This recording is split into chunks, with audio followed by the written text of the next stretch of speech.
Mesmo com salários milionários, nem todos os famosos conseguem manter a fama e a fortuna por muito tempo e acabam endividados e até mesmo falidos. Hoje, você irá se surpreender com 12 famosos que estão com dívidas até o pescoço e você nem imaginava. Bel Marques se tornou conhecido ao liderar um dos primeiros grupos de axé da história, como vocalista no Chiclete com Banana, onde ficou dos anos 80 até 2014, quando partiu para a carreira solo e passou a faturar um cachê de, em média, R$500 mil.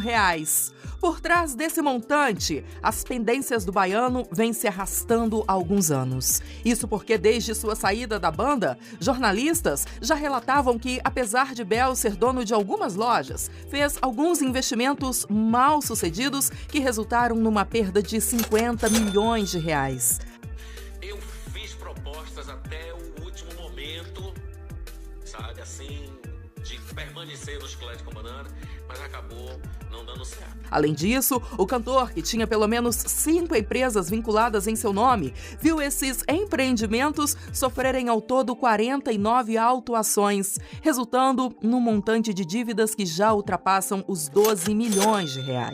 Em 2022, a assessoria de Bel informou que o valor será parcelado por meio do programa de regularização tributária e, aparentemente, ainda muito longe da falência. O cantor baiano segue morando no edifício mais luxuoso de Salvador.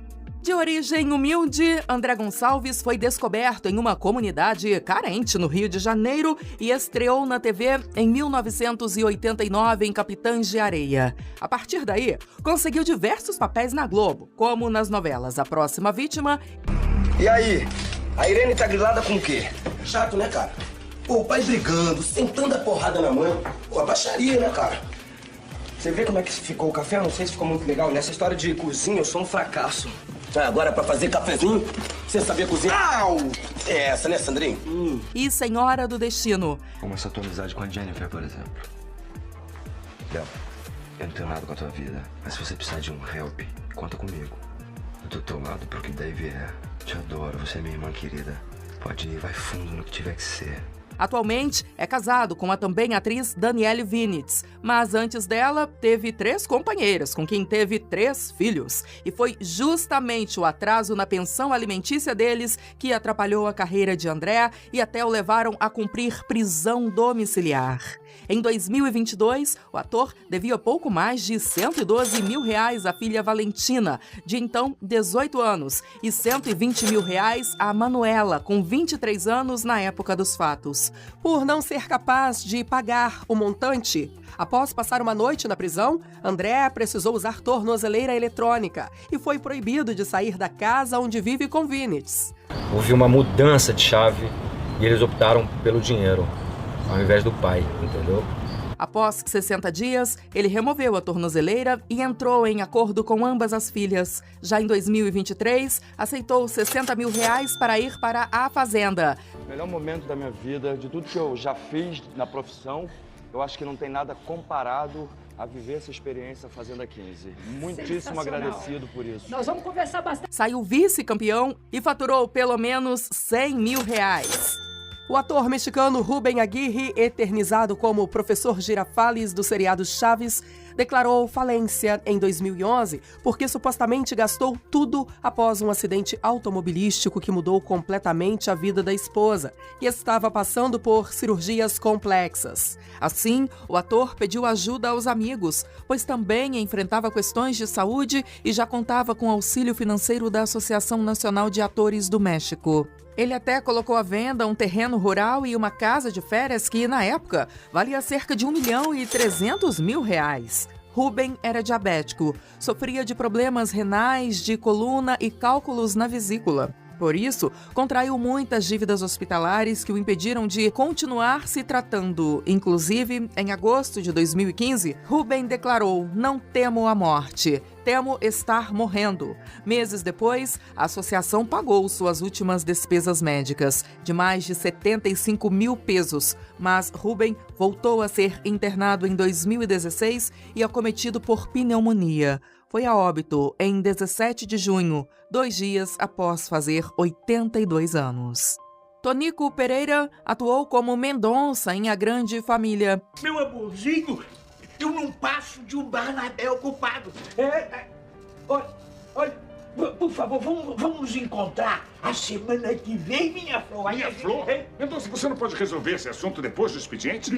Eu tô no meio do rolo, por favor, tá? Mas também marcou presença em várias outras produções globais, como Por Amor, Porto dos Milagres e A Casa das Sete Mulheres. O que foi que houve com o dono de nome? Te estranharam de novo, é? A canina vem pronta pra me dar uma mordida. Eu mordi primeiro. Ele mesmo já confessou que nunca ganhou bem como ator. E na Globo, usufruiu mesmo do plano de saúde. De quebra, afirma que é um expert em falência, pois desde 2016, sua vida financeira é uma montanha russa. Isso porque naquele mesmo ano, o ator tinha uma dívida de R$700 mil e precisou hipotecar a casa para tentar pagá-la. Apesar da veia de empreendedor, afinal, investiu em um botequim, livraria e até numa peixaria. Admitiu que algumas coisas não davam lucro. Tonico reconheceu seu status de praticamente falido em 2022, pois se viu obrigado a vender pelo menos 5 dos seus automóveis antigos de coleção para sanar algumas dívidas e conseguir se manter. Hoje, ele mantém uma prótese peniana que precisa ser trocada e de manutenção, mas isso tem ficado em segundo plano, pois a cirurgia custava R$25 mil, sem internação. Logo, Tonico foi sucinto e disse: tive que adiar. Chimbinha é um guitarrista que ficou famoso ao empresariar e tocar na banda Calypso ao lado da ex-esposa Joelma. Juntos, o ex-casal cobrava até R$500 mil por apresentação. Mas após o divórcio, o músico passou a pedir entre R$100 a R$120 mil de cachê. Valor esse que tem financiado uma vida confortável. Afinal, Chimbinha vive com a esposa numa mansão em um condomínio de luxo de Belém. No entanto, em 2016, seu nome ganhou as notícias por ter acumulado dívidas em diferentes bancos. Uma delas de mais de R$500 mil. Esse valor dizia respeito a 2 empréstimos, mas ainda havia os protestos de títulos devido a 4 cheques sem fundo de quase R$5 mil. Na época, ele também devia R$130 mil de um apartamento comprado na planta. Além disso, com o fim da Calypso, Chimbinha também herdou algumas dívidas, pois os funcionários acionaram a banda na justiça. Segundo ele, o músico foi o único impactado pelas contas. A ex-modelo e atriz Carolina Ferraz estreou na Globo em 1992, onde ficou até 2017 com contrato fixo, como apresentadora no Fantástico. E um filme. O Fantástico mostra agora em primeiríssima mão o clipe que lança nas TVs internacionais o novo LP de Madonna, Erótica. Mas também deu vida a diversas personagens nas tramas globais, como em Pecado Capital, Kubanacan e Belíssima. Eu não vou acabar presa, sabe porque eu sou rica! Eu sou rica! Ao sair da emissora, ela moveu uma ação de R$7 milhões em direitos trabalhistas. A Globo não renovou o contrato comigo, como não renovou com centenas de outros atores, né?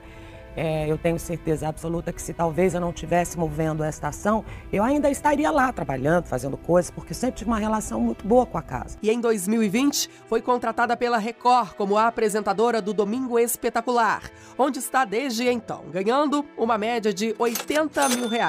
Apesar do salário impressionante, Carolina também fez dívidas e se viu correndo o risco de perder seu apartamento em São Conrado, zona sul do Rio de Janeiro, por estar com o IPTU atrasado. Carolina alegou que só descobriu a dívida de quase R$12 mil quando foi contatada pela imprensa, pois o imposto era a responsabilidade de seu inquilino.